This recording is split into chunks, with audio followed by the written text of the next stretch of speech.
हे हिकिड़ो सम्मान पत्र ॾिसण वञो तो कागज़ आहे, पर हिन में जेके अखर लिखियल आहिनि उन्हनि जी क़ीमत हीरनि जवाहरनि ऐं मोतियुनि खां बि ॾाढी वधीक आहे।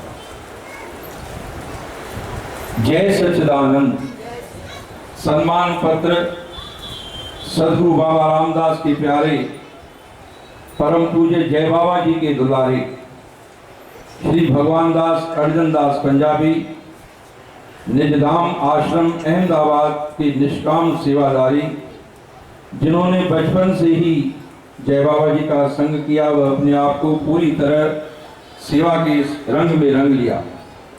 अभी तक भी निष्काम सेवादारी बनकर सेवा करते आ रहे हैं।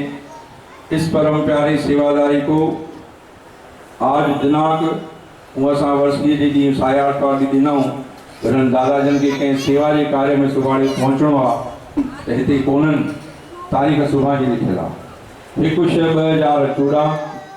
जय बाबा वर्षी के उपलक्ष्य में जय बाबा जी का सर्वश्रेष्ठ पुरस्कार निजधाम रतन सर्व साध संगत तथा अनेक संत महात्माओं की उपस्थिति में परम पूज्य स्वामी विष्णुदास जी महाराज के कर कमलों द्वारा निजधाम आश्रम ट्रस्ट सूरत की ओर से प्रदान कर रहे हैं। आने ताली बजाए हुए